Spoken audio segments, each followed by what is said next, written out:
Shalom Bapak Ibu Saudaraku terkasih dalam Tuhan, dimanapun Bapak Ibu Saudara berada. Selamat berjumpa kembali dalam ibadah malam hari ini, pembelajaran tentang firman Tuhan.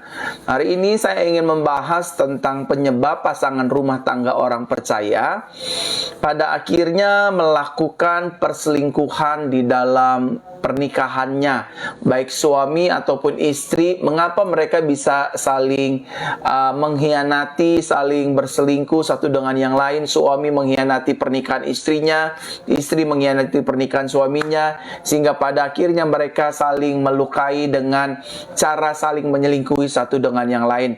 Saya berharap Bapak Ibu Saudara bisa menyiapkan catatannya agar Bapak Ibu Saudara juga mendapatkan pelajaran ini. Saya tidak ingin menggurui, tetapi saya hanya ingin berbagi sesuai dengan kebenaran firman Tuhan. Mari Bapak Ibu Saudara, kita lihat satu kebenaran firman Tuhan yang terambil dalam Yakobus pasal pertama. Yakobus pasal pertama ayatnya yang ke-8. Nanti akan dilanjutkan dan disambung dengan Ibrani pasalnya yang ke-13. Ibrani pasalnya yang ke-13 ayatnya yang ke-4. Yang pertama kita akan melihat terlebih dahulu Yakobus pasal pertama ayat 8 dikatakan demikian bagi kita semua. Orang yang bercabang hati tidak tenang hidupnya. Sekali lagi, Yakobus pasal pertama ayat 8 dikatakan demikian. Orang yang bercabang hati tidak tenang hidupnya. Atau istilah lainnya, orang yang mendua hati tidak akan tenang di dalam kehidupannya. Sekarang mari sama-sama kita lihat Ibrani pasal 13 ayatnya yang keempat. Ibrani pasal yang ke-13 ayatnya yang keempat dikatakan demikian Bapak Ibu Saudara. Dalam segala hal, hormatilah pernikahan. Dan janganlah mencemarkan tempat tidur pernikahan, karena orang-orang sundal dan para penjina akan dihakimi oleh Elohim. Sekali lagi Ibrani 13 ayat 4 dikatakan demikian. Dalam segala hal, hormatilah pernikahan dan jangan mencemarkan tempat tidur pernikahan, karena orang-orang sundal dan para penjina akan dihakimi oleh Elohim. Maksud dari ayat ini adalah Bapak Ibu Saudara, bagi suami ataupun istri yang pada akhirnya mereka berselingkuh, saling menyelingkuhi satu dengan yang lain, mereka akan berhadapan dengan Elohim. Artinya mereka harus mempertanggungjawabkan atas setiap perbuatan-perbuatannya. Bapak Ibu Saudaraku terkasih dalam Tuhan, arti akan dihakimi adalah mereka akan berhadapan dengan Tuhan langsung dan mempertanggungjawabkan kenapa suami kamu menyelingkuhi istrimu, kenapa istri kamu menyelingkuhi suamimu. Nah, ini yang akan kita bahas Bapak Ibu Saudaraku terkasih dalam Tuhan. Nah, perlu kita ketahui dan sadari bersama Bapak Ibu Saudara bahwa yang namanya roh perselingkuhan dan perjinahan itu bukan berasal dari pihak Tuhan. Sekali lagi saya ingin menjelaskan kepada setiap kita semua yang menyaksikan live streaming ini, yang mau sama-sama belajar tentang kebenaran firman, tentang mengapa hidup orang Kristen pada akhirnya melakukan perselingkuhan. Nah, perlu kita ketahui dan kita sadari bersama bahwa yang namanya roh perselingkuhan dan roh perjinahan bukan berasal dari Tuhan. Ya, siapapun kita yang berselingkuh, siapapun kita yang berzina, roh itu bukan berasal dari Tuhan, bukan datang dari Tuhan. Apalagi kalau kita sampai berselingkuh, kalau kita sampai berzina dengan dengan orang lain, kepada pasangan kita, itu juga bukan dinamakan takdir. Tuhan tidak pernah menakdirkan yang najis-najis, yang berbau-bau dosa, yang berbau-bau melanggar firman Tuhan. Jadi saudara dan saya mesti memiliki pemahaman yang benar bahwa roh perselingkuhan, roh perzinahan itu bukan datang dari Tuhan. Perselingkuhan dan perzinahan itu bukan takdir. Perselingkuhan dan perzinahan itu keputusan kesadaran kita masing-masing. Oleh karenanya Bapak Ibu Saudaraku terkasih dalam Tuhan, saya digerakkan oleh Roh Kudus tadi pagi untuk menyiapkan materi ini. Sebenarnya materi ini sudah lama saya siapkan, tetapi tadi pagi begitu kuat Roh Kudus bimbing saya untuk tolong sampaikan firman ini kepada jemaat-jemaat Tuhan dimanapun mereka berada, tentang perselingkuhan. Karena hari-hari ini, Bapak Ibu Saudaraku terkasih dalam Tuhan, perselingkuhan itu dianggap wajar, dianggap biasa saja. Baik itu di dalam kantor, di dalam pergaulan, di dalam bisnis, di dalam dagang, bahkan di dalam pelayanan sekalipun, seringkali banyak kita menemui, banyak kita menjumpai pelayan Tuhan satu dengan yang lainnya, mereka berselingkuh, mereka melakukan hubungan yang tidak berkenan di mata Tuhan. Saudaraku terkasih dalam Tuhan, jangan salah mengerti saya. Saya sangat respect dan saya sangat hidup di dalam anugerah Tuhan setiap hari. Saya tidak ingin menghakimi, saya tidak ingin memojokkan siapapun. Saya hanya dipakai oleh Tuhan. Mulut saya hanya dipakai oleh Roh Kudus untuk menjadi wake up call, menjadi dering pembangun tubuh jiwa raga roh kita, supaya kita tahu apa yang kita lakukan, apa yang kita perbuat itu kelakuan perbuatan yang sangat tidak berkenan di mata Tuhan. Ingat, Tuhan Yesus sudah mati bagi kita, Tuhan Yesus sudah menanggung kesalahan kita, Tuhan Yesus sudah menanggung semua kutuk dosa kita. Oleh karenanya Bapak Ibu Saudara dan saya, jangan lagi hidup di dalam perselingkuhan, jangan lagi hidup di dalam perzinahan. Karena yang namanya perselingkuhan dan yang namanya perzinahan itu bukan datang dari pihak Tuhan. Dan Bapak Ibu Saudaraku terkasih dalam Tuhan, pertanyaannya, lalu kalau begitu roh perselingkuhan datang dari mana? Roh perzinahan datang dari mana? Yang pertama, saya berani katakan, roh perselingkuhan dan roh perzinahan datang atau berasal dari iblis, saudaraku terkasih dalam Tuhan. Makanya Bapak Ibu Saudara, dari iblislah lahir yang namanya roh ketidaksetiaan, roh ketidaktaatan. Bahkan dari iblis juga roh pemberontakan diberikan kepada hidup manusia, sehingga pada akhirnya manusia tidak memiliki kesetiaan, baik kesetiaan kepada Tuhan maupun juga kesetiaan kepada pasangan kita masing-masing. Jadi yang pertama, dari mana roh perselingkuhan itu berasal? Dari mana roh perzinahan itu berasal? Saya berani katakan sesuai firman Tuhan, roh itu berasal dari iblis, roh itu berasal dari si jahat. Makanya Bapak Ibu Saudara, firman Tuhan jelas berkata, tunduklah kepada Tuhan dan lawanlah iblis, iblis maka akan lari. Iblis itu jangan ditemani Bapak Ibu Saudara, tetapi kita harus lawan dengan iman yang teguh kepada Tuhan Yesus Kristus. Yang kedua, jawaban dari roh perselingkuhan itu datang dari mana? Dari siapa roh perselingkuhan itu datang? Roh perselingkuhan itu datang selain dari pihak iblis. Yang kedua, datang dari kedagingan atau hawa nafsu kita yang tidak berjalan dalam bimbingan Roh Kudus. Bagi setiap kita anak-anak Tuhan, orang percaya yang sudah hidup di dalam anugerah tetapi tidak dipimpin oleh Roh Kudus, maka dagingnya akan menuntut, hawa nafsunya akan menuntut. Dia nggak boleh ngelihat wanita cantik sedikit, dia akan berpaling. Dia nggak boleh ngelihat pria tampan sedikit, dia akan berpaling. Ketika dia sudah menjalin hubungan yang semakin dalam, dia semakin berpaling. Nah, saudaraku terkasih dalam Tuhan, dua alasan ini menjadi dasar untuk kita pegang dan kita ketahui dan kita sadari bersama bahwa roh perselingkuhan yang pertama datang dari pihak iblis.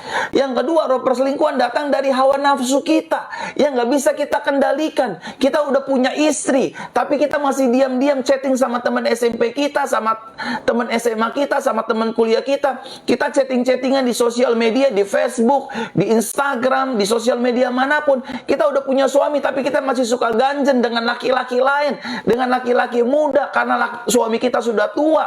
Sehingga pada akhirnya kita beralih penglihatan kita, rasa cinta kita beralih kepada yang lebih muda. Nah, Bapak Ibu Saudaraku terkasih dalam Tuhan, kita sebagai orang percaya yang sudah dipindahkan dari gelap menuju terang yang ajaib, di mana Yesus tinggal di dalam hidup kita, kita nggak boleh lagi hidup di dalam perzinahan. Kita nggak bisa lagi hidup di dalam perselingkuhan, karena kubangan perzinahan dan perselingkuhan itu bukan dunia kita. Sekali lagi, saya tidak menghakimi siapapun. Kalau saudara merasa, aduh itu saya Pak Pendeta, sepertinya saya tuh ada main hati sama orang, chatting-chatting nggak benar, chatting-chatting mesum, chatting-chatting porno. Nah, ini menjadi wake up call bagi kita, saudaraku terkasih dalam Tuhan. Dengan cara apa lagi Tuhan mengingatkan kita selain daripada mulut hamba-hamba Tuhan? Tetapi saya tidak ingin menghakimi Bapak Ibu Saudara. Saya hanya ingin mengingatkan saja bahwa roh perselingkuhan itu datang dari pihak setan yang terus memujuk kita. Dan yang kedua, roh perselingkuhan itu datang karena hawa nafsu kita yang nggak bisa kita tahan. Kenapa kita nggak bisa tahan hawa nafsu kita? Karena kita tidak membiarkan Roh Kudus untuk membimbing dan menuntun kehidupan kita. Kalau Roh Kudus kita biarkan, kita izinkan untuk membimbing, menuntun dan memberkati kehidupan kita, maka saudaraku terkasih dalam Tuhan, kita akan hidup jauh dari perzinahan, kita akan hidup jauh dari perselingkuhan, dan kita akan hidup sesuai dengan standar kebenaran firman Tuhan. Kita harus menyadari tidak ada satupun di antara kita yang bisa melakukan firman Tuhan, karena buat manusia itu berat. Tetapi bersyukur bagi kita semua, karena ada anugerah, karena ada Roh Kudus, saudara dan saya dibimbing, dituntun, dibina, serta diajar untuk hidup sesuai dengan kebenaran firman Tuhan. Yang setuju katakan amin. Amin, Bapak Ibu Saudara. Nah, sekarang saya masuk inti pembahasan saya pada hari ini. Apa penyebab pasangan rumah tangga orang percaya sehingga pada akhirnya hidup di dalam perselingkuhan? Nah, saya ingin bahas tentang penyebab-penyebabnya sesuai dengan kebenaran firman ya. Saya tidak mau kata si A, kata si B, kata si C. Ini sesuai firman Tuhan aja. Kenapa orang Kristen, kenapa orang percaya hidupnya pada akhirnya melakukan perselingkuhan, melakukan pengkhianatan atas janji sucinya dalam pernikahannya. Yang pertama, Bapak Ibu Saudara, alasan penyebab pasangan rumah tangga orang percaya pada akhirnya hidup dalam perselingkuhan. Mari kita lihat dalam Mazmur pasal 127 ayat yang pertama bagian A. Mazmur pasal 127 ayat pertama bagian A, dikatakan demikian, nyanyian ziarah dari Salomo, jikalau bukan Yahweh atau Tuhan yang membangun rumah, maka mereka yang membangunnya telah berjelih lelah dengan sia-sia. Dan sekarang kita lihat dalam terjemahan yang lain, Bapak Ibu Saudara, dikatakan demikian, nyanyian ziarah Salomo, jikalau bukan Tuhan yang membangun rumah, maka sia-sialah usaha orang yang membangunnya. Alasan yang pertama, kenapa rumah tangga orang Kristen, kenapa rumah tangga orang percaya pada akhirnya hidup dalam perselingkuhan, padahal dia sudah pelayanan, padahal dia sebagai pengkhotbah, padahal dia sebagai gembala jemaat, padahal dia sebagai anak Tuhan. Kenapa masih bisa selingkuh? Yang pertama alasannya, Bapak Ibu Saudaraku terkasih dalam Tuhan, karena rumah tangganya tidak dibangun di atas dasar Yesus Kristus. Ini sangat basic sekali, sangat fundamental sekali. Saudaraku terkasih dalam Tuhan, kebanyakan dari orang Kristen, kebanyakan dari orang percaya pada saat mereka menikah di gereja, mereka hanya diberkati oleh Tuhan Yesus Kristus melalui penumpangan tangan pendeta. Saya dan saudara, siapapun kita orang Kristen yang menikah di gereja, hanya diberkati Tuhan Yesus lewat penumpangan tangan pendeta di gereja. Tetapi setelah pemberkatan nikah, banyak orang Kristen melakukan kesalahan ini. Apa kesalahannya? Pemberkatan pernikahan kedua pasangan tidak menjadikan Yesus sebagai dasar fondasi dari pernikahannya. Ini kesalahan kebanyakan hidup orang Kristen, orang percaya, pelayan Tuhan. Waktu menikah dia diberkati Yesus, tetapi setelah menikah, setelah diberkati oleh pendeta, mereka tidak menjadikan Yesus sebagai kepala dalam rumah tangga. Mereka tidak menjadikan Yesus sebagai dasar rumah tangga ini. Mereka tidak menjadikan Yesus sebagai nakoda dalam hidup rumah tangga, sehingga pada akhirnya perselingkuhan dapat terjadi. Rumah tangga yang tidak dibangun di atas dasar Yesus, mau dia seorang pendeta kah, mau dia seorang gembala jemaat kah, mau dia seorang pelayan Tuhan kah, mau dia seorang anak Tuhan, rumah tangga yang tidak dibangun di atas dasar Yesus Kristus, maka rumah tangga ini rawan dengan perselingkuhan, maka rumah tangga ini rawan dengan perceraian, maka rumah tangga ini rawan dengan kedustaan, maka rumah tangga ini rawan dengan kekerasan, maka rumah tangga ini rawan untuk berpisah, saudara. Siapapun kita, termasuk saya sebagai pendeta, sebagai gembala jemaat, kalau rumah tangga kita tidak dibangun di atas dasar Yesus Kristus, maka rumah tangga kita akan diserang oleh iblis dengan roh perzinahan dan roh perselingkuhan. Saudaraku terkasih dalam Tuhan, apa artinya rumah tangga kita dibangun di atas dasar Yesus? Artinya begini Bapak Ibu Saudara, kita suami dan istri setiap hari, setiap pagi, setiap waktu berdoa meminta pertolongan Tuhan. Tuhan, pagi hari ini kami sudah bangun, pagi hari ini kami mengandalkan Tuhan, pagi, siang, sore, malam hari ini kami minta bimbingan Tuhan Yesus Kristus. Jadilah kepala keluarga atas kami. Betul, suami adalah kepala rumah tangga, tetapi kepala dari suami adalah Yesus Kristus. Oleh karenanya baik istri maupun suami tidak boleh merasa hebat, tidak boleh merasa lebih jago, tidak boleh merasa lebih pandai. Kita harus mengandalkan pribadi Yesus. Kalau rumah tangga kita tidak ingin hancur berantakan, kalau keluarga kita tidak mau diisi dengan perselingkuhan, andalkanlah Tuhan Yesus di dalam kehidupan kita. Setiap hari mari kita andalkan Tuhan Yesus dalam rumah tangga kita. Bangun tidur suami dan istri sama-sama berdoa. Mau pergi ke kantor suami dan istri sama-sama berdoa. Doakan suaminya, Tuhan aku berdoa buat suamiku agar Tuhan melindungi suamiku dari niat orang jahat, dari pelakor-pelakor yang ada, wanita-wanita genit, wanita-wanita nakal, dari pergaulan yang buruk. Aku percaya aku mengurapi suamiku dengan kuasa darah Yesus. Di dalam nama Yesus suamiku dilindungi, rumah tanggaku dilindungi, rumah tanggaku diberkati. Nah, kalau rumah tangga kita sudah dibangun di atas dasar Yesus Kristus, percayalah saudara, rumah tangga kita akan kokoh, rumah tangga kita akan kuat, dan kita tidak mudah dibujuk rayu oleh setan, saudara. Saya mau bersaksi. Saya kan sebagai pendeta, sebagai gembala jemaat, fisik wajah saya kan nggak jelek-jelek amat ya Bapak Ibu Saudara ya. Saya juga nggak jelek-jelek amat ya, lumayan lah wajah saya Bapak Ibu Saudara untuk ukuran seorang pendeta dan seorang gembala jemaat, lumayan lah Bapak Ibu Saudara. Dan puji Tuhan, oleh karena kemurahan Tuhan, saya dipercaya oleh Tuhan boleh melayani jemaat sosial media bukan hanya 1, 2, atau 10 orang, tetapi Bapak Ibu Saudara lihat sendiri malam hari ini, oleh karena anugerah kemurahan Tuhan, ada 2.859 jiwa yang mengikuti ibadah online saya. Saudaraku terkasih dalam Tuhan, bahkan di setiap kesempatan-kesempatan yang Tuhan berikan bagi saya, di dalam event-event KKR, ada ribuan-ribuan orang yang hadir di setiap pulau-pulau, di setiap kota-kota, hampir di atas 500 manusia Bapak Ibu Saudara yang hadir. Ada 500, ada 1.000, ada 2.000, ada 3.000, ada 4.000 orang. Banyak sekali saudara. Singkat cerita, apakah saya nggak punya tantangan? Apakah saya nggak punya godaan? Apakah saya tidak kebal dalam perselingkuhan dan perzinahan? Sebagai manusia biasa, pasti ada saudaraku terkasih dalam Tuhan. Saya satu kali melayani di kota Surabaya. Ketika saya pulang KKR, saya masuk hotel Bapak Ibu Saudara.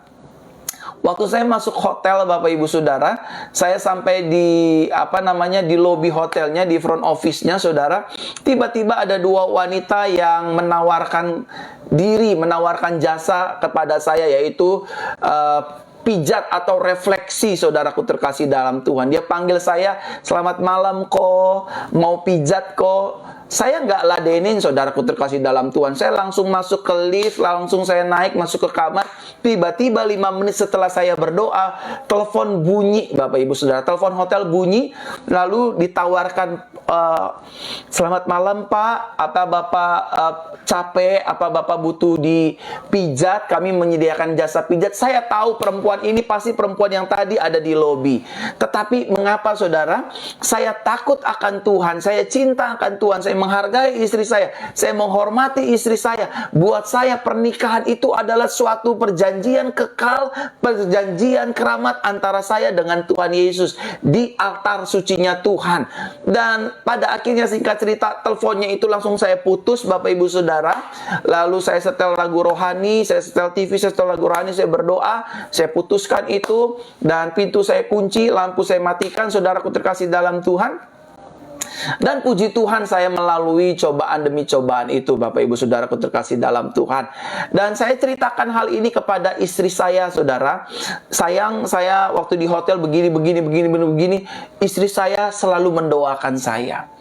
Rumah tangga kalau dibangun di atas dasar Yesus, bukan dibangun atas dasar egoisme, kehebatan, kecantikan, keuangan, ketampanan, dan lain sebagainya, maka rumah tangga ini akan kuat, maka rumah tangga ini akan kokoh. Kenapa banyak orang selingkuh? Karena istrinya malas mendoakan suaminya. Makanya jangan salahin suaminya kalau suaminya selingkuh sama wanita lain. Karena malas, istrinya malas berdoa bagi suaminya. Istri saya selalu mendoakan saya. Istri saya selalu menyerahkan saya ke dalam tangan Tuhan, ke dalam tangan perlindungan Tuhan. Sebaliknya juga begitu, Bapak Ibu Saudara. Saya berdoa agar istri saya tidak diganggu laki-laki lain. Istri saya punya wajah itu cantik, Bapak Ibu Saudara. Bapak Ibu Saudara kan udah lihat di sosial medianya ya, di Instagram Prince Megawista. Istri saya nggak jelek-jelek amat. Pasti ada laki-laki yang suka, pasti ada bos-bosnya juga yang suka. Tetapi saya berdoa, Tuhan, kami tolak roh perzinahan, kami tolak roh perselingkuhan dari rumah tangga kami. Kami butuh Tuhan, kami butuh covering dari Tuhan. Kami butuh Tuhan yang melindungi rumah tangga kami. Kami nggak sanggup, kami nggak mampu kalau kami berjalan sendiri. Saya boleh pendeta, saya boleh gembala, kami boleh keluarga pendeta. Kalau kami tidak menjadikan Yesus sebagai dasar rumah tangga kami, maka rumah tangga kami akan penuh perzinahan, maka rumah tangga kami akan penuh dengan dusta, rumah tangga kami akan penuh dengan kebohongan, rumah tangga kami akan penuh dengan perzinahan. Oleh karena itu, Bapak Ibu Saudara, yang pertama alasan mengapa rumah tangga orang Kristen pada akhirnya hidup di dalam perselingkuhan. Suami selingkuh terhadap istri, istri selingkuh terhadap suami, sehingga mereka berjalan dengan kesia-siaan, dengan dosa, Bapak Ibu Saudara. Padahal kita sudah diampuni, kita sudah ditebus, kita sudah nggak diingat-ingat lagi pelanggarannya. Ingat, saudaraku terkasih dalam Tuhan, perselingkuhan dan perzinahan itu tidak ada yang kekal. Satu saat nanti kita akan dipermalukan oleh setan di depan umum. Waktu kita melakukan perselingkuhan, setan membawa kita untuk diam-diam dan tidak ada yang tahu. Waktu kita memulai perselingkuhan, dengar baik-baik nih jemaat Tuhan, baik istri ataupun suami yang mendengarkan live ini, saya ingin membagikan, waktu mereka selingkuh, tidak akan ada orang yang tahu. Iblis akan buat semuanya rapi dan profesional. Janjian di hotel ini, ketemu di hotel ini, janjian makan siang di restoran ini, sampai dia check in ke hotel, melakukan hubungan di luar perkenanan Tuhan. Semuanya rapi. Tetapi nanti ketika dosa itu sudah matang, saudara, iblis memberikan roh perzinahan, roh perselingkuhan rapi. Tidak ada yang tahu. Tetapi ketika dosa itu sudah matang, dosa itu sudah siap dituai dari perselingkuhan dan perzinahan, maka iblis yang sama yang akan memblow up, membuka tabir dosa perselingkuhan, membuka tabir dosa perzinahan di depan semua mata orang-orang. Sehingga pada akhirnya, Bapak Ibu Saudara, tujuan iblis hanya ingin menghancurkan, membunuh, dan juga membinasakan. Saudaraku terkasih dalam Tuhan, ada banyak kisah-kisah hamba-hamba Tuhan, pendeta-pendeta yang mereka jatuh dalam perzinahan, mereka jatuh dalam perselingkuhan. Awalnya nggak ketahuan. Setahun, 2 tahun, 3 tahun, 17 tahun kemudian ketahuan, saudara. Dan dibikin malu oleh iblis. Satu kota dia diomongin banyak orang. Masuk koran, masuk berita, masuk ini, masuk ini. Waduh, saudaraku terkasih dalam Tuhan, berhentilah berselingkuh, berhentilah berzina. Tuhan tidak akan menghukum kita. Tetapi yang akan menghukum kita adalah iblis. Yang akan menghukum kita adalah buah dari dosa itu sendiri. Makanya ibu-ibu, udahlah jangan main arisan berondong lagi. Saya mengerti, Bu, mungkin suami kita sudah tua, mungkin suami kita sudah ya nggak bisa diharapkan, tetapi berdoalah sama Tuhan, bersyukurlah kepada Tuhan. Sebaliknya juga gitu, suami-suami, mungkin istri kita nggak secantik tetangga sebelah, mungkin istri kita nggak secantik sama sekretaris kita. Jangan selingkuh, Pak, jangan selingkuh, Pak, jangan selingkuh. Selingkuh itu menyakiti hati pasangan, terlebih menyakiti hati Tuhan. Kita melukai hati pasangan, kita juga akan melukai hati Tuhan. Dan lagi efek buat anak-anaknya secara mental ini ngerusak mental anak kita. Saya malu punya papa tukang selingkuh, saya malu punya mama tukang selingkuh. Sehingga pada akhirnya anak kita jatuh dalam perzinahan juga, jatuh dalam narkoba juga, jatuh dalam pergaulan bebas juga, dan akhirnya hidupnya nggak karu-karuan. Berhentilah selingkuh, berhentilah berzina. Bapak ibu saudaraku terkasih dalam Tuhan, firman ini juga bukan untuk bapak ibu saudara. Firman ini juga untuk mengingatkan diri saya senantiasa selalu bahwa rumah tangga saya harus dibangun di atas dasar Tuhan Yesus Kristus. Sama-sama katakan dengan saya, rumah tangga saya harus dibangun di atas dasar Yesus Kristus. Amin. Sekali lagi sama-sama katakan dengan saya, rumah tangga saya harus dibangun di atas dasar Yesus Kristus. Amin. Kalau rumah tangga kita dibangun di atas dasar Yesus Kristus, orang mau jahatin kita, orang mau bohongin kita, orang mau jebak kita, nggak bisa, karena ada Tuhan yang melindungi kita, ada Tuhan yang menjagai kita, ada Tuhan yang menyertai kita. Sehingga pada akhirnya kita bisa berkata, oleh karena anugerah Tuhan, saya tidak mau menyakiti hati pasangan saya tidak mau menyakiti hati Tuhan saya tidak mau menyakiti perasaan anak-anak saya. Nggak apa-apa saya dibilang katro, nggak apa-apa saya dibilang kampungan, tetapi saya hidup berjalan di atas anugerah Tuhan dan kekudusannya. Haleluya. Yang kedua, Bapak Ibu Saudaraku terkasih dalam Tuhan, apa penyebab pasangan rumah tangga orang percaya pada akhirnya hidup dalam perselingkuhan?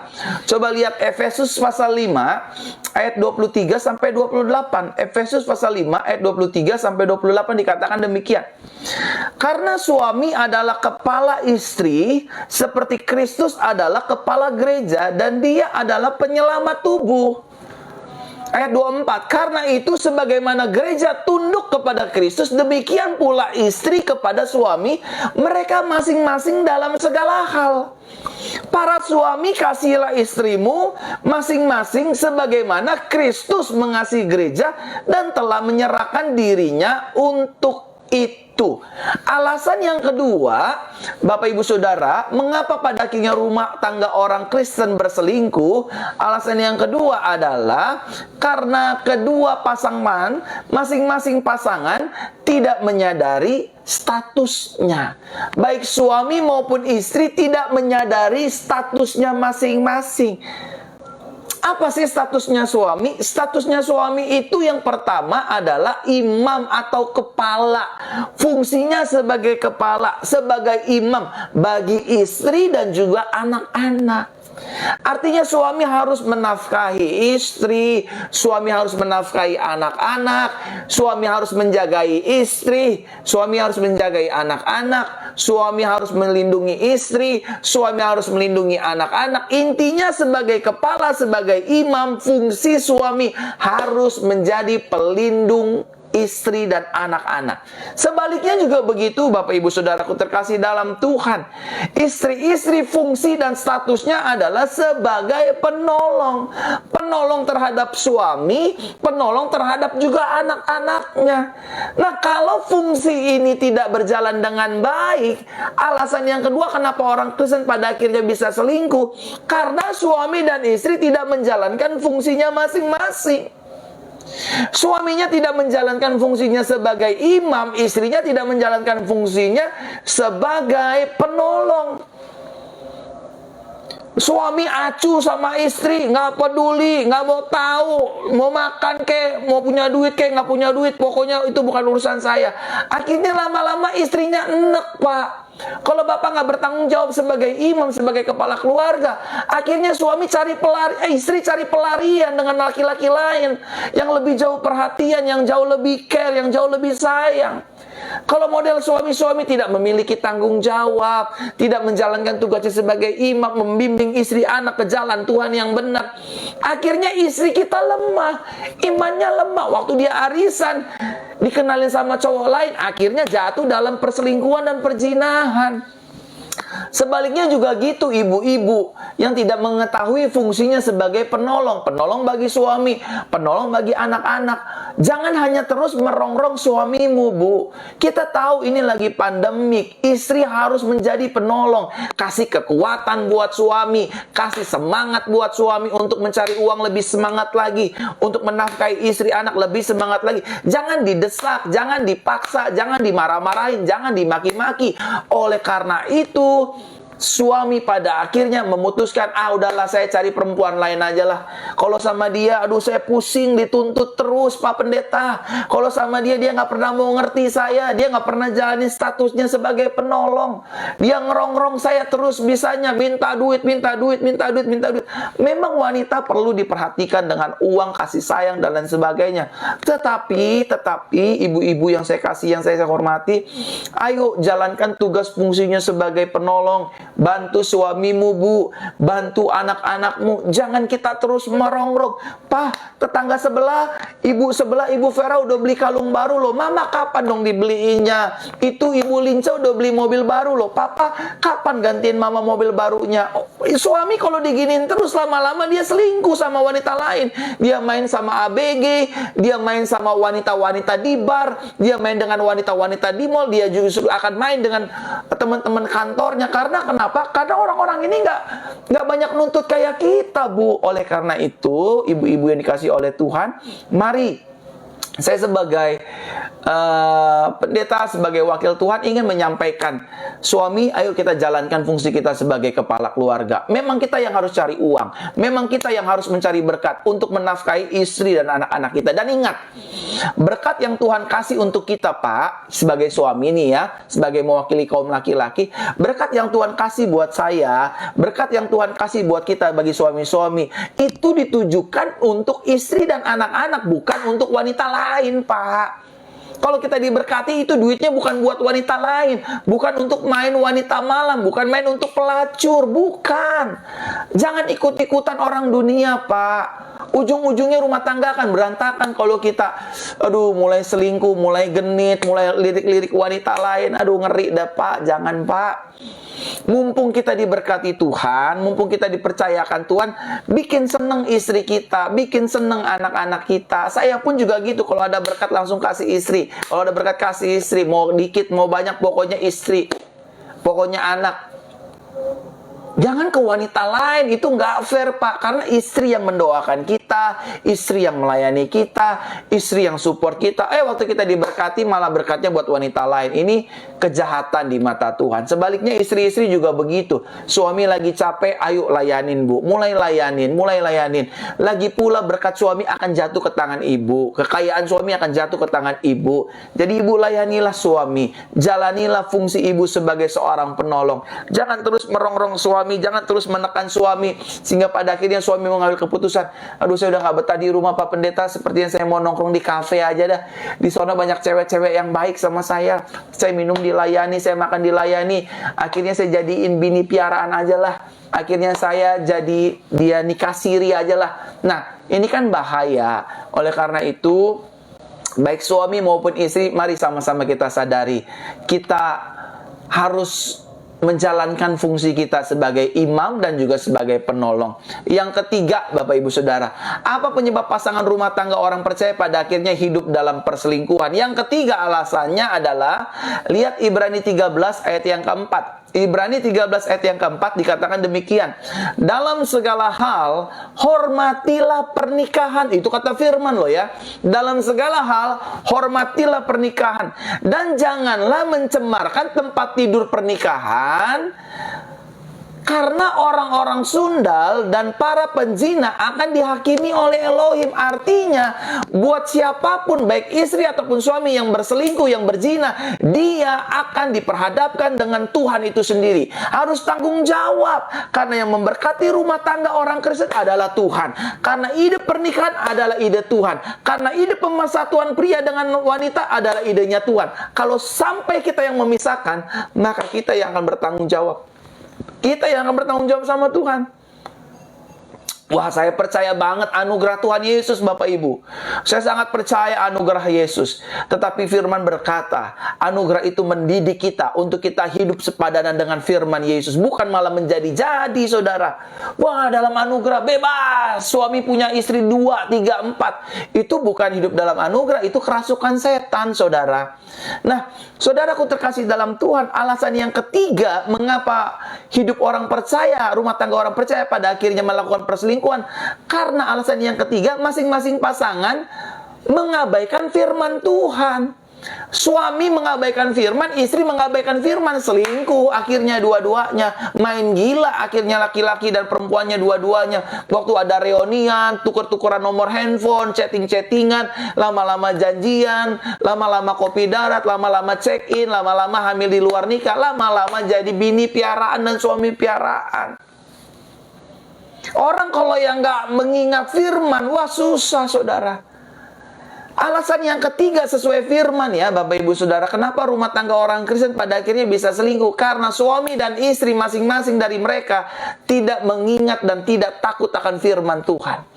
Kalau suami takut akan firman Tuhan, maka perselingkuhan tidak akan pernah terjadi. Kalau istri takut akan firman Tuhan, maka perselingkuhan tidak akan pernah terjadi. Apa yang dilakukan oleh Yusuf kepada istri Potifar? Istri Potifar ingin mengajak Yusuf untuk berzina, berselingkuh. Tetapi Yusuf bilang begini, saudaraku terkasih dalam Tuhan, aku tidak akan melakukan yang jahat di mata Tuhan. Masakan aku meniduri istri majikanku. Yusuf seorang bujang, tetapi dia memiliki roh takut akan Tuhan. Dia sadar firman Tuhan. Saya nggak boleh berzina, saya nggak boleh menyelingkuhi istri dari majikan saya. Saya mengerti mungkin ada banyak orang yang berkata begini, Pak Pendeta norak, kuno, ini kan udah akhir zaman. Selingkuh mah wajar-wajar aja Pak Pendeta, yang penting jangan nikah. Saudara ngomongnya lagi kerasukan setan kalau seperti itu, saudara. Jangan seperti itu Bapak Ibu Saudaraku terkasih dalam Tuhan. Jangan lukai hati Tuhan, jangan lukai hati pasangan kita. Saudara, istri kita itu sejelek-jeleknya istri kita itu pasangan yang terbaik buat kita. Sejelek-jeleknya suami kita itu pasangan yang terbaik yang Tuhan sudah berikan bagi kita. Siapa sih manusia di bumi ini pasangan suami istri yang gak memiliki kekurangan? Banyak kok, saya juga kekurangannya banyak. Meskipun saya pendeta, meskipun saya gembala, saya banyak kekurangannya. Mungkin saya belum membahagiakan istri saya seperti apa yang dia mau. Sebaliknya juga demikian, saudara. Tetapi itu nggak bisa dijadikan alasan untuk kita pada akhirnya cari pasangan baru, cari wanita baru, cari pria baru. Ini namanya dikontrol oleh setan. Oleh karena itu, Bapak Ibu Saudaraku terkasih dalam Tuhan, saya sebagai spokesperson-nya Yesus, sekali lagi saya katakan, ingatlah firman Tuhan. Firman Tuhan berkata, berbahagialah orang yang merenungkan firman Tuhan siang dan malam. Renungkan firman Tuhan dan lakukanlah. Bahkan Tuhan berkata kepada Yosua, berhati-hatilah, bertindak hati-hatilah. Dan renungkanlah firman itu siang dan malam, supaya jalan dan langkahmu berhasil dan beruntung. Suami-suami jangan ngerasa diri hebat. Istri-istri jangan ngerasa diri hebat. Wah, saya kan cantik Pak Pendeta, saya kan wanita karir. Iya, kalau nggak ingat firman Tuhan, kamu jatuh dalam perzinahan. Kamu jatuh dalam perselingkuhan dengan laki-laki lain. Tapi Pak Pendeta, saya ini orang terkenal, nggak mungkin. Iya, kalau nggak ingat firman Tuhan, pasti jatuh dengan sekretarismu, Pak. Pasti Bapak akan punya anak dari apa namanya, hubungan yang terlarang, Pak. Saudaraku terkasih dalam Tuhan, ingatlah firman Tuhan. Tuhan bilang jangan berzina, kuduskanlah dirimu. Kalau kita ingat terus firman Tuhan, dipimpin Roh Kudus, dituntun anugerah Tuhan, maka kita tidak akan menyakiti hati Tuhan dan menyakiti hati pasangan kita dengan cara kita berselingkuh, dengan cara kita berzina dengan wanita atau pria lain. Bapak Ibu Saudaraku terkasih dalam Tuhan, kalau ada hamba-hamba Tuhan juga, pelayan-pelayan Tuhan yang menyaksikan live streaming ini, ayo, jangan selingkuh, jangan berzina. Kalaupun sudah terlanjur terjadi, hentikan hari ini, hentikan hari ini. Saya ingin berdoa nanti di akhir acara, supaya semua roh perselingkuhan, roh perzinahan diputuskan. Ingat loh ya, roh perselingkuhan dan roh perzinahan itu mengikat sifatnya, mengikat dan tidak mau melepas. Dan selalu saya katakan, iblis akan membuat malu setiap kita yang melakukan perzinahan dan perselingkuhan. Nanti di ujung sana akan ada perkara-perkara yang membuat kita malu pada akhirnya. Alasan yang ketiga, karena masing-masing pasangan mengabaikan firman Tuhan. Mulai malam hari ini, Bapak Ibu Saudaraku terkasih dalam Tuhan, ingatlah firman Tuhan dalam pernikahanmu. Pak, jangan hanya ingat cari uang. Cari uang itu baik, Pak. Tapi ingatlah firman Tuhan. Lakukanlah firman Tuhan, Bu. Jangan hanya ingat merek-merek tas branded di mall. Jangan hanya mengingat barang-barang mewah di mall. Mengingat barang-barang mewah di mall, oke, nggak salah. Tetapi ingatlah firman Tuhan. Karena ketika kita mengingat firman Tuhan, Tuhan membenci perceraian. Apa yang dipersatukan Tuhan tidak bisa dipisahkan oleh manusia. Ingat firman Tuhan. Oh iya, saya nggak boleh begini. Saya nggak boleh begini. Saya nggak boleh begini. Saya nggak boleh begini. Ingat firman Tuhan. Selalu saya katakan Bapak Ibu Saudara, aduh udah banyak sekali apa namanya, gangguan-gangguan terhadap diri saya. Halo pastor ganteng, apa kabar, cewek-cewek begitu. Saya bilang enggak deh, saya ingat firman Tuhan deh. Saya nggak mau dijebak sama setan deh. Awalnya enak, ujungnya menghancurkan. Saya mau bilang nih, perselingkuhan itu awalnya enak, ujungnya menghancurkan. Perzinahan itu awalnya ngumpet-ngumpet, ujungnya rame, ketahuan, pasti ketahuan. Buat siapapun yang suka berselingkuh, yang suka berzina, awalnya ngumpet-ngumpet, awalnya mindik-mindik, ujungnya setan buka tuh tirai perzinahan. Hingga saudara dibikin malu di depan umum. Sehingga saudara kalau udah malu di depan umum, apa jalan keluarnya? Bunuh diri. Itulah maunya setan, itulah maunya iblis. Makanya jangan berselingkuh, makanya jangan berzina.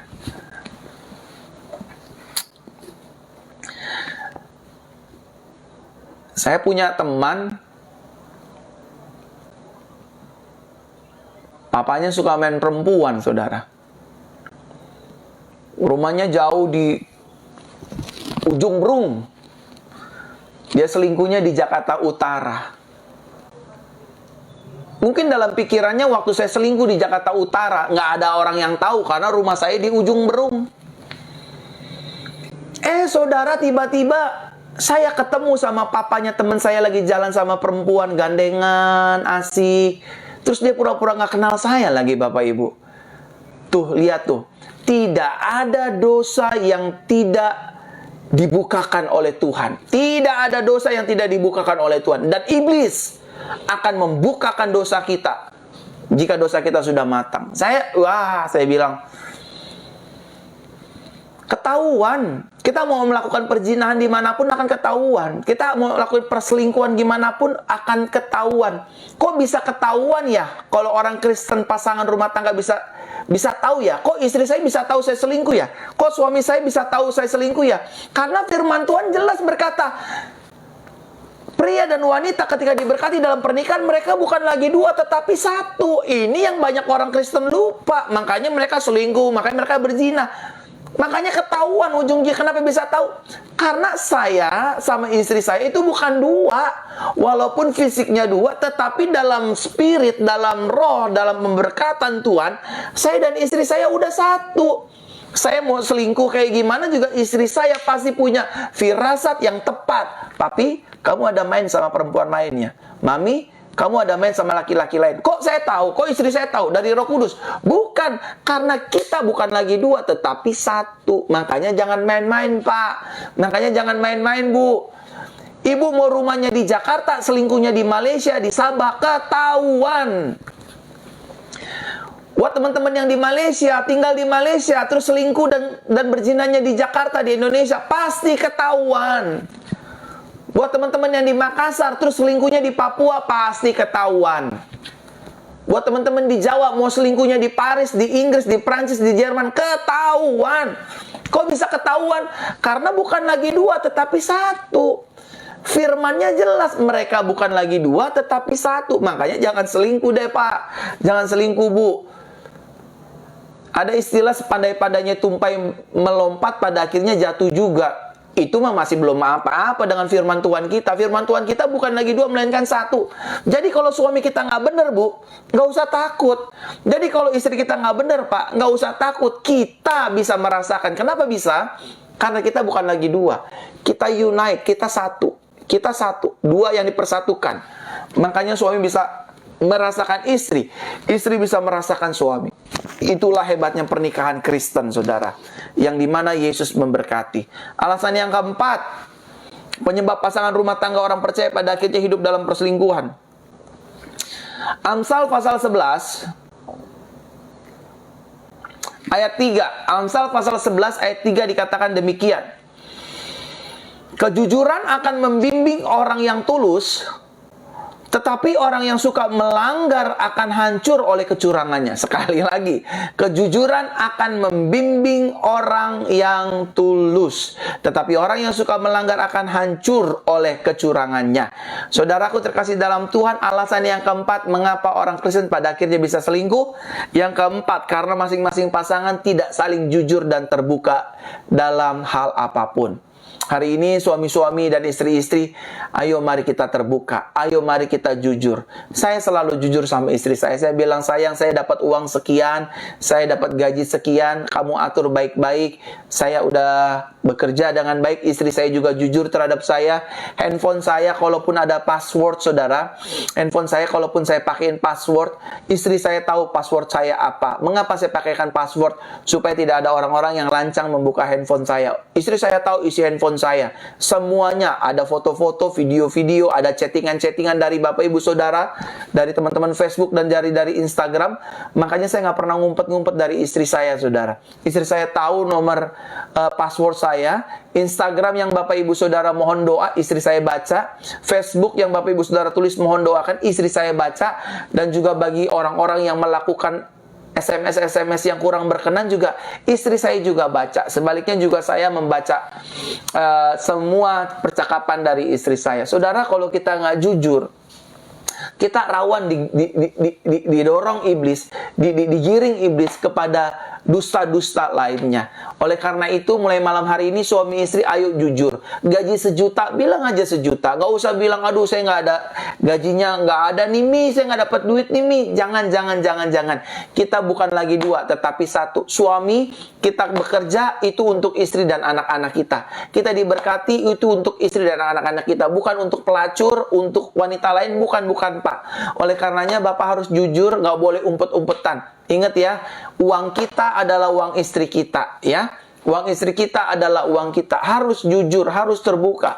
Kalau ada masalah, ya ngomong baik-baik berdua. Cari waktu yang tepat, minta bimbingan Roh Kudus, sehingga tidak terjadi percecokan dalam pembicaraan suami dan istri. Kalau suami dan istri jujur, kita akan jauh dari perselingkuhan, kita akan jauh dari perzinahan. Kita akan bilang, Mi, tadi ada wanita yang genit sama papi di kantor, tapi papi nggak layanin, papi nggak ladenin. Sebaliknya juga gitu, Pak, tadi ada di mall ada laki-laki yang genit sama mami, tapi mami nggak ladenin, Pak, karena mami tahu mami takut akan Tuhan, mami ingat firman Tuhan, dan mami mau jujur sama papa. Nah, kalau suami dan istri saling jujur, saling menghargai, tidak umpet-umpetan, ingat loh ya, Yesus berkata, bapa dari segala dusta adalah iblis. Kalau kita senang berdusta, senang berbohong, tanpa kita sadari, kita sedang dipungut dan dipingit menjadi anak segala dusta, yaitu iblis, saudara. Padahal status kita sudah diubahkan menjadi anak Tuhan, tetapi kita sendiri yang mau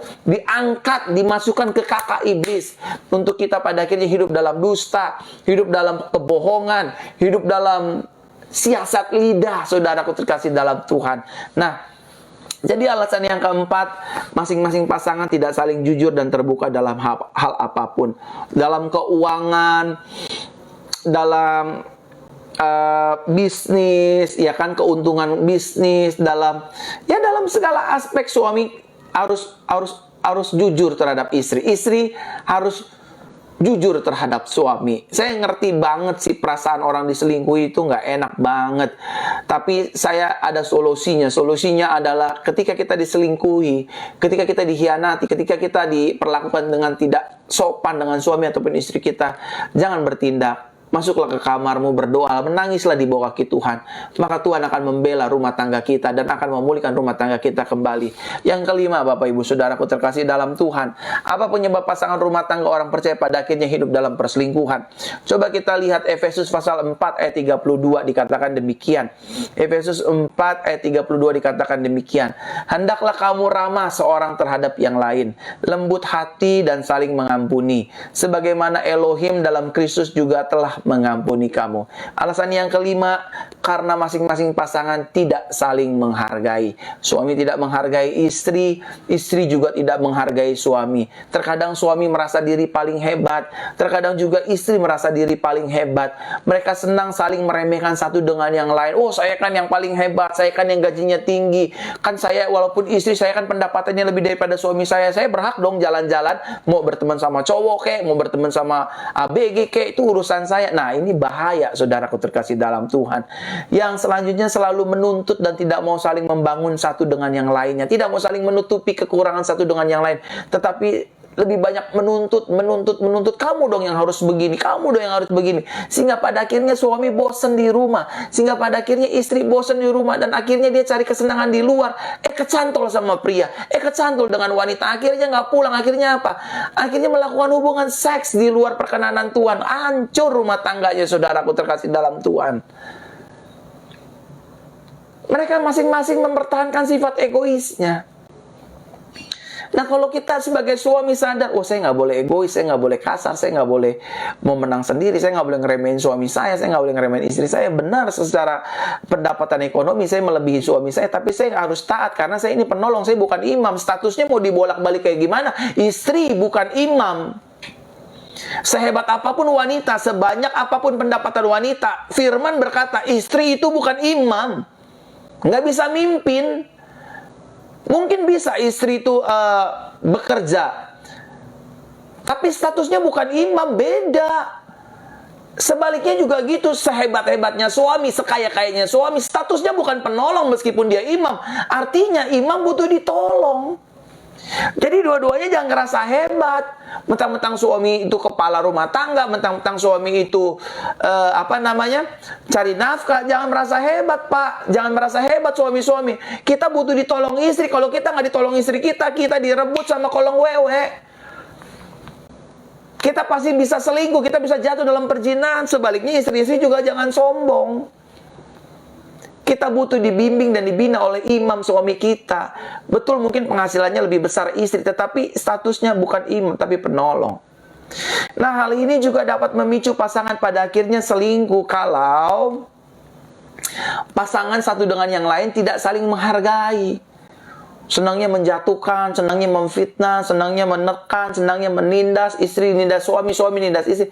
Lama-lama bosen di rumah, lama-lama selingkuh tuh. Lama-lama, udahlah saya cari pasangan yang lain aja lah. Saya cari cem-ceman aja lah.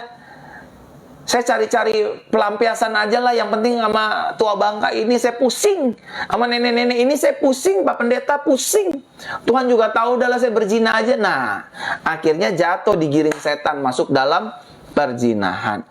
Alasan yang keenam, Bapak Ibu Saudara, pada akhirnya mengapa rumah tangga orang Kristen dapat selingkuh. Alasan yang keenam, lihat Amsal 19 ayat 20.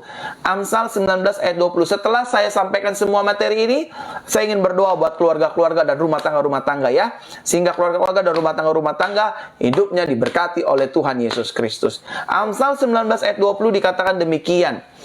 Terimalah didikan dan dengarlah nasihat, supaya di masa depanmu engkau menjadi orang bijak. Sekali lagi, Amsal 19 ayat 20 dikatakan demikian. Terimalah didikan dan dengarlah nasihat, supaya di masa depanmu engkau menjadi orang yang bijak. Alasan yang keenam, mengapa orang Kristen pada akhirnya bisa selingkuh, istri terhadap suami, suami terhadap istrinya, karena masing-masing pasangan salah menerima nasihat. Ini bahaya. Hari Minggu kemarin saya bilang, Ruth itu mendengar nasihat Naomi yang benar. Banyak rumah tangga hancur hari-hari ini karena salah dengar nasihat. Banyak suami-suami jatuh dalam perzinahan karena salah dengar nasihat. Banyak istri-istri jadi pemberontak karena salah dengar nasihat. Bukan nasihat firman Tuhan yang didengerin, tapi mulut-mulut yang tidak bertanggung jawab. Maafkan saya, tapi ini fakta kebanyakan dan kebenarannya. Tidak, kadang-kadang, tidak semua nasihat orang tua itu benar membangun loh. Ada orang tua yang jahat. Maafkan saya harus ngomong jujur. Ada orang tua yang jahat menasehati anaknya. Udahlah, tinggalin aja suamimu. Suamimu lagi pailit, lagi nggak punya uang. Udah, kamu pergi saja sama laki-laki lain. Kamu kan masih muda. Kamu kan masih cantik, masih laku. Mama yakin kamu masih laku. Masih bisa dapetin lebih dari suamimu yang jauh lebih kaya. Udah, tinggalin aja lah. Mama restu, nggak apa-apa kamu pisah sama suami kayak model kayak begini. Mama setuju kok. Nah, ini banyak nasihat-nasihat dari orang tua yang juga menyesatkan dan nasihat jahat. Saudaraku terkasih dalam Tuhan, sebagai orang tua kita harusnya menjadi pembina yang baik bagi anak-anak kita. Jangan nasehatin nasihat-nasihat yang menyesatkan, menghancurkan, menjerumuskan anak-anak kita pada akhirnya merasakan neraka sebelum ada di neraka. Udah deh, Mama udah bilang jangan nikah sama perempuan ini. Udah, kamu cari perempuan yang lain deh. Perempuan ini gak bisa punya anak, gak bisa kasih kamu anak. Udah, tinggalin deh. Mama gak apa-apa kok. Nanti Mama cariin pendetanya untuk berkatin kamu deh. Gak apa-apa, udah pisah aja. Nanti Mama modalin uang perceraiannya, Mama cari pengacaranya. Nah, ini salah dengar nasihat. Akhirnya rumah tangganya dipertaruhkan. Akhirnya selingkuh, akhirnya berzina. Akhirnya cerai kawin. Ini kan nasihat-nasihat nggak masuk di akal, saudara. Ini kan nasihat-nasihat yang nggak membangun, nasihat-nasihat yang menghancurkan. Sekarang ini ya, kalau kita cek di Google ya, kalau saya nggak salah ya, tingkat perceraian orang Kristen itu mengerikan, saudara. Padahal firmannya jelas, Tuhan benci perceraian. Kenapa masih ditabrak juga? Alasannya, wah ada anugerah. Enggak, saudara lagi kerasukan setan. Anugerah nggak begitu, saudara. Anugerah nggak begitu. Anugerah nggak kawin cerai, saudara. Anugerah nggak pernah mengajarkan kawin cerai. Anugerah mengajarkan setiap pasangan rumah tangga itu bertanggung jawab. Suami bertanggung jawab terhadap istri bertanggung jawab terhadap suami dan anak-anak. Itu baru anugerah. Kalau anugerah kawin cerai, itu bukan anugerah, kerasukan setan, saudara.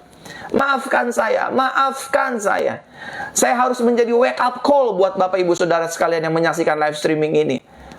Jangan bawa-bawa anugerah dalam pernikahan kita, saudara. Kalau pernikahan kita jalan dalam perzinahan, pernikahan kita jalan dalam ketidaksucian, pernikahan kita jalan dalam perselingkuhan, jangan benturkan dosa dengan anugerah. Karena saya sadar sekali anugerah itu mendidik kita untuk hidup sepadan dengan firman. Anugerah itu membuat kita bertanggung jawab. Anugerah membuat kita mengasihi istri kita. Anugerah menjauhkan kita dari perselingkuhan dan perzinahan. Anugerah membuat hidup istri-istri menghormati suami. Istri tunduk terhadap suami tidak kasar terhadap istrinya. Itu baru anugerah. Gak ada anugerah kawin cerai itu bukan anugerah, itu ajaran sesat, saudara. Maafkan saya. Karena pernikahan pada dasarnya itu idenya Tuhan. Tolong jangan dihancurkan dengan hawa nafsu kedagingan kita. Waduh, itu ada asisten baru saya tuh, mah cantik mah, nggak kayak istri saya mah.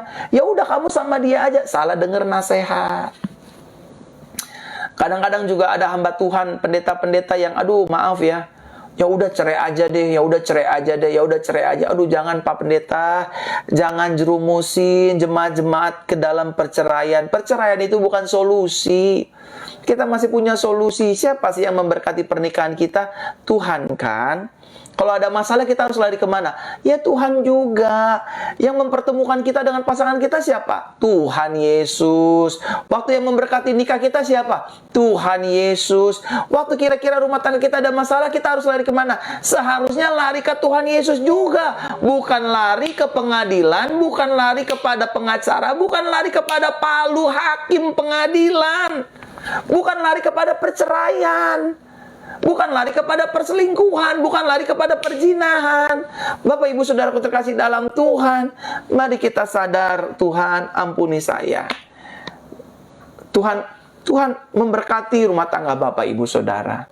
Tuhan mengasihi rumah tangga Bapak Ibu Saudara. Kalau kita pernah selingkuh, kalau kita pernah berzina sama wanita lain, pria lain, berhentilah, hapuslah.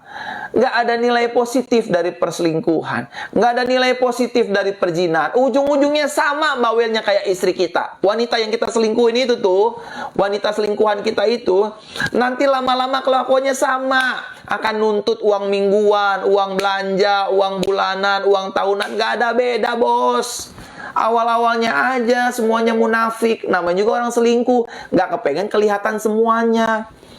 Suami ya pura-pura diganteng-gantengin, digagah-gagahin, dipura-pura banyak duit supaya wanita ini mau. Wanita ini juga pura-pura baik, pura-pura setia, pura-pura melayani. Nanti kalau udah living together, selingkuh, berzina juga sama kelakuannya. Jadi buat apa kita selingkuh? Setiap rumah tangga pasti punya masalah. Setiap keluarga pasti punya masalah. Tetapi obatnya bukan selingkuh. Obatnya bukan berzina. Obatnya bukan ganti pasangan.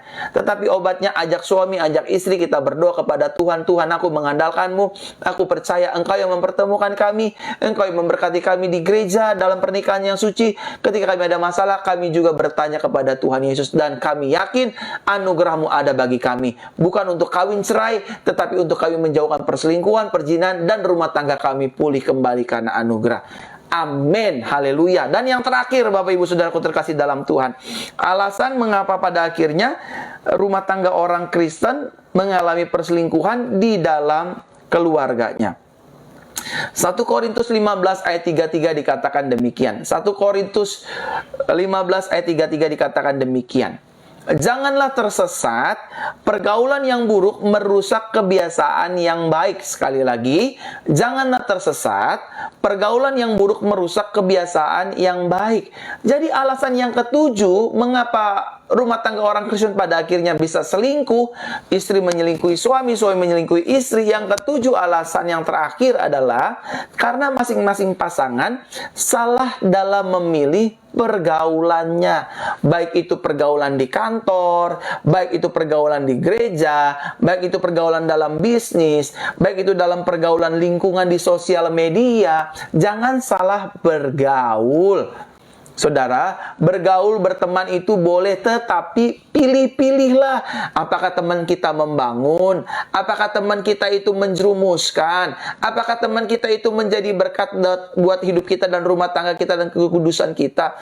Nah, kita harus milih-milih, Bapak Ibu Saudara. Jangan sembarang bergaul. Pergaulan yang buruk merusak kebiasaan yang baik. Amin, Bapak Ibu Saudara. Awalnya nongkrong-nongkrong sama teman-teman arisan, lama-lama isi arisannya bukan lagi pakai uang, tetapi dengan brondong-brondong.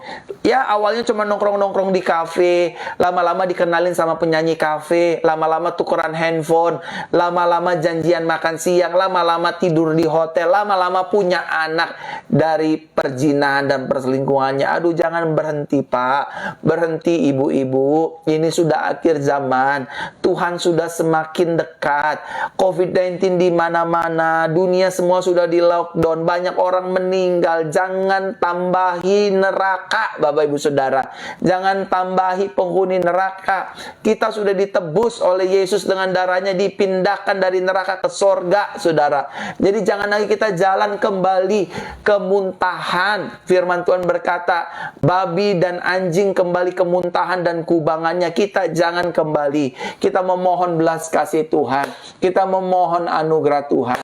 Kita memohon cinta kasih Tuhan untuk membimbing kita, menuntun kita, supaya kita tidak salah dalam bergaul, supaya kita tidak salah dalam memilih pertemanan. Meskipun itu di gereja sekalipun, jangan salah bergaul, jangan salah memilih teman.